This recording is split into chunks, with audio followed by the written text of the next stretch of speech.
आदाब नाजरीन, मैं ज़ीशान रज़वी। 30 तारीख को इलेक्शन के मद्देनज़र तेलंगाना में सियासत काफ़ी उरूज पे है, जहां पर सियासी सरगर्मियां हर रोज़ तब्दील हो रही हैं, पब्लिक का रुझान भी तब्दील हो रहा है। इन उमूर के मद्देनज़र मजलिस की जानिब से भी निज़ामाबाद में बीआरएस की तायद में मुख्तलिफ़ अंदाज में प्रोग्राम मुनक़िद किए जा रहे हैं। हमारे साथ आज ऐसी शख्सियत मौजूद है जिन्होंने अज़ला में मजलिस को मजबूत करने के लिए अपनी सियासी दूरअंदेशी के तहत काफ़ी मजबूत किया है और इनकी क़यादत में काफ़ी कामयाबी भी हासिल की है मजलिस ने, यानी कि भैंसा म्यूनसिपल चेयरमैन व सदर जाबिर अहमद साहब। हम इनसे मुख्तलिफ़ उमूर पर गुफ्तगू करेंगे जो इस इंतखाबात के मद्देनज़र हैं। सबसे पहले हम आपका निज़ामाबाद में खैर मकदूम करते हैं। अस्सलाम वालेकुम। आपके टीवी रोशनी की तरफ से जो आज हमारे से इंटरव्यू ले रहे, हम हमारी तरफ से, हमारी पार्टी की तरफ से भी आपका खैर मकदम करते हैं। निज़ामाबाद अर्बन के लिए हम हमारे बीआरएस कैंडिडेट बेगाला गणेश गुप्ता साहब का हम तायद कर रहे हैं हमारी पार्टी की तरफ से, और हमारे असदुद्दीन अवैसी साहब की हिदायत पर हमारी टीम यहाँ पर पूरे जोश व खरोश से हम लोग काम कर रहे हैं। इससे पहले भी 2018 में भी हम लोग काम कर रहे थे। उस टाइम पे भी हम लोग हमारे बीआरएस को सपोर्ट करते हुए यहाँ से बीआरएस कैंडिडेट बेगाला गणेश गुप्ता जी को जिताए। अब की बार भी हम हमारी मेजॉरिटी रहने के बाद भी हमारे असदुद्दीन अवैसी साहब ने सारे इंडिया लेवल की बात रखते हुए तेलंगाना में फ़िरका परस्त ताकतों को मौका नहीं मिलना बोल के आज हम बीआरएस की यहाँ पर पूरे तेलंगाना में खुलकर तायद कर रहे हैं। उसी की वजह से यहाँ पर हमारी टीम पूरी काम कर रही है। और मैं यहाँ पर मुझे ऑब्ज़र्वर की तरह से मुझे हमारे यहाँ के ज़िला सदर शकील अहमद साहब और डिप्टी मेयर साहब और हमारे कारकुन, हमारे पूरे कारपोरेटर के ऊपर मुझे यहाँ पर रखा गया ताकि मैं इनके रहनुमाई कर सकूं और ये लोग हम सब मिलकर मीटिंग करते हुए किस तरीके से हम बीआरएस को कामयाब करना बोल के हम डेली मीटिंग करते हुए हमारे काम को हम स्टार्ट कर रहे हैं। अभी आपकी इंतखाबी मुहिम काफ़ी दिनों से जारी है। यहाँ पर जो पब्लिक का रुझान है उसके बाद वो देख कर आपको इंतखाबात का रुझान किस तरफ दिखता है? एक ही तरफा हमारे को यहाँ का रुझान दिख रहा। असदुद्दीन अवैसी साहब कोई ऐसी शख्सियत नहीं है जिसका तारुफ कराना हमारे लिए आसान है या मुश्किल है। पूरे हिंदुस्तान की एक जाने मानी पहचानत है और पूरे मुसलमानों की आवाज़ है।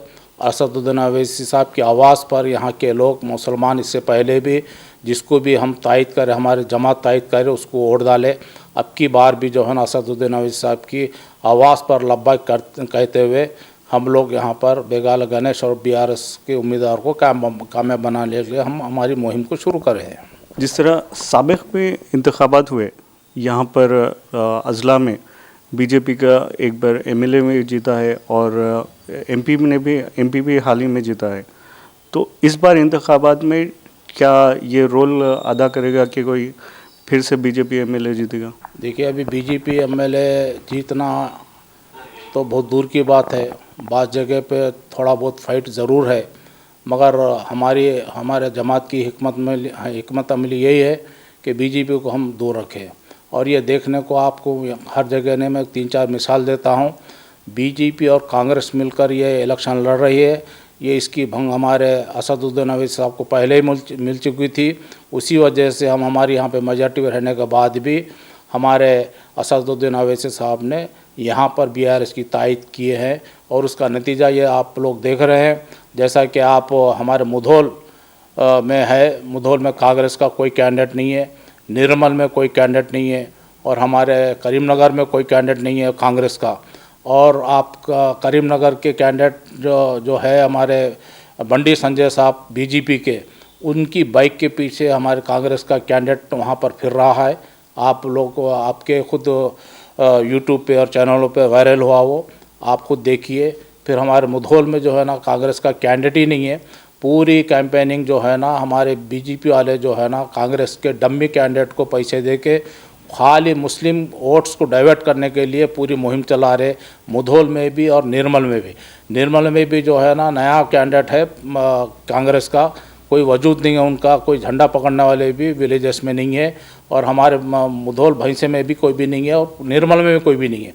सिर्फ ये लोग सिर्फ ओनली मुसलमानों में कैंपेनिंग करके मुसलमान वोटों को बांटने की कोशिश करें ताकि बीजेपी को फ़ायदा हो। इसकी नज़ीर जो है ना, हमारे मुधोल, हमारे निर्मल और हमारे करीमनगर, वही चाल जो है ना हमारे निज़ामाबाद में ये लोग करने के लिए हमारे शब्बीर अली साहब को यहाँ पर कांग्रेस का क्या कैंडिडेट डिक्लेयर करें। मगर यहाँ की आवाम, ख़ासकर मुसलमान, बहुत होशियार है, बाशऊर है, वो इनकी चालों में नहीं आने वाले हैं, क्योंकि 9 सालों से जो हमारे बीआरएस के जो हमारे केसीआर साहब यहाँ पे सीएम है और असदुद्दीन साहब उनके साथ है।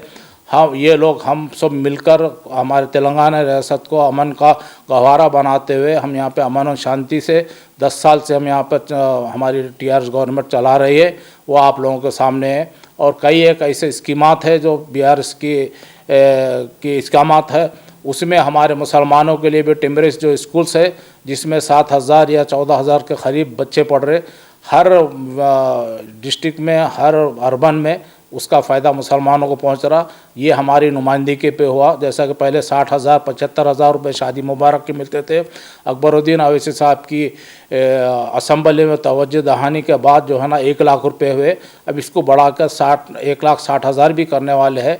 इंशाअल्लाह इलेक्शन के बाद ये भी काम पूरा होगा। अभी मौजूदा इंतखाबात के बाद जिस तरह से आप तायद कर रहे हैं, उसके बाद आप लोगों का क्या रोल रहेगा कि हुकूमत बनने के बाद अगर बीआरएस की एमएलए यहाँ पर जीतता है तो आप लोगों की क्या जिम्मेदारी रहेगी? हमारी जिम्मेदारी पहले ये है कि हमारे यहाँ के निज़ामाबाद के जो अर्बन में जो हमारे अधूरे कामा है, हमारे वार्डों के अखिलती वार्डों के जो कामा है वो हम पूरा करने की पूरी कोशिश करें। उसका डिमांड भी हम हमारे यहाँ के बेगाल गणेश साहब और हमारे असदुद्दीन साहब भी 2-3 मीटिंग हुए, और कविता मैडम जो यहाँ के इंचार्ज है उनके सामने भी बात आई है। तकरीबन हमारे माइनॉरिटीज़, हमारे एमआईएम के कारपोरेटर्स पूरा अच्छा काम कर रहे हैं, मगर फिर भी अभी बहुत कुछ काम होने वाला है। जैसा कि बाबन साहब की पहाड़ी का जो ब्रिज का काम है, वो ब्रिज का काम जानबूझकर एक कंट्रैक्टर है जो अभी आप लोग देखें, आपके चैनलों में भी हम लोग देखें कि वो बीजेपी का खंडवा पहनकर वो हमारे डिचपल्ली के उसमें आप कैनवेजिंग कर रहा है। तो ये ऐसे कंट्रैक्टर जो है ना जानबूझकर बीआरएस को बदनाम करने के वास्ते ये हमारे वार्डों में काम नहीं कर रहे। अब लिहाजा और बहुत सारे काम है जो हम पब्लिक से भी वादा करें, सो हमारे कारपोरेटर है, हमारे असद साहब के सामने रखे। इंशाअल्लाह हमारे इलेक्शन के बाद कविता मैडम से बातचीत हुई और मैडम भी हमको तयख़ुन दिए, असद साहब को तयख़ुन दिए कि हमारे जो छूटे हुए अधूरे काम है, जैसा कि बोधन रोड पे पानी जमा हो जाता, उसकी भी किस तरीके से उसको सॉल्व करना है वो भी हम हमारा प्लान बताए। और रेलवे गेट के पास भी एक ब्रिज है, वहाँ के हमारे कारपोरेटर है, वो कारपोरेटर भी जो है ना पूरा समझाए कि हमारे एरिया का पानी जो है ना वहाँ से नहीं गुजरता, लिहाजा उसको थोड़ा चेंज करो। तो वो भी परसों एमएलए साहब वगैरह जाके हमारे इंजीनियर साहब को भेज के वहाँ का भी रेलवे ब्रिज का भी जो ब्रिज था उसके भी ताल्लुक से कुछ पानी किधर से डाइवर्ट करना है वो भी उसका भी इंस्पेक्शन ऑलरेडी होगा। है गुज़िश्ता एमपी इंतखाबात में भी शाहरुखी मुकाबला था, उस मुकाबले में बीजेपी ने जीत हासिल की, तो इस पर आपका क्या इज़हार है? सिकंदराबाद की सीट तो पहले भी बीजेपी के पास थी, मगर अफसोस ये हुआ कि निज़ामाबाद, करीमनगर और हमारा आदिलाबाद में जो 3 सीटें बीजेपी को हुई वो धोखे से हुई। हमारे मुसलमान ये सोचने से खासिर थे कि एक जोश में हम तो असम्बली में बीआरएस पार्टी को केसीआर साहब को ला लिए, मगर सेंटर में हम कांग्रेस को देखना चाहते बोल के हमारे वोट डाइवर्ट हुए। तकसीम होने की वजह से यहाँ पे 3 जगह बीजेपी के एमपीस आए हैं। ख़ास तौर पर मैं निज़ामाबाद की बात करता हूँ, जिस तरीके से अब कर रहे हैं वैसा भी एमपी इलेक्शन में भी मुसलमान वोटों की तकसीम करने के करे तो एमपी सीटें आए। जैसा कि यहाँ पे 6 सेगमेंट है असम्बली के निज़ामाबाद पार्लियामेंट में, 6 के 6 उसमें सिर्फ एकम 70,000 वोट लिए कांग्रेस वाले। तो ये दोनों की जो है ना कांग्रेस की और हमारी बीजेपी की मिली-जुली सरकार बनाने की कोशिश में ये कविता मैडम को हार हुई, बीआरएस को हार हुई। वैसे हमारे आदिलाबाद में भी कम से कम 3 लाख के करीब मुसलमान हैं। मुसलमान जो है ना वो सोचा समझे बगैर जो है ना कांग्रेस को वोट डाल जाए, उसकी गलती आज हमारे सारे मुसलमानों को देखना पड़े। करीमनगर का भी सेम वैसे वाक़या है, कोई समझ नहीं सके कि बीजेपी निकलेंगी बोल के, कांग्रेस को वोट बंटने से बीजेपी निकली। पर अब सारे मुसलमानों को एहसास होगा कि हम हमारे मुत्तहिद वोट जो है वो पूरे के पूरे इंशाअल्लाह आइंदा एमपी इलेक्शन में हम अपना भरपूर वोटों का इस्तेमाल करते हुए फ़िरका परस्त जमातों को हम कामयाब होने नहीं देंगे बोल के ये भी हम पब्लिक के सामने रखे।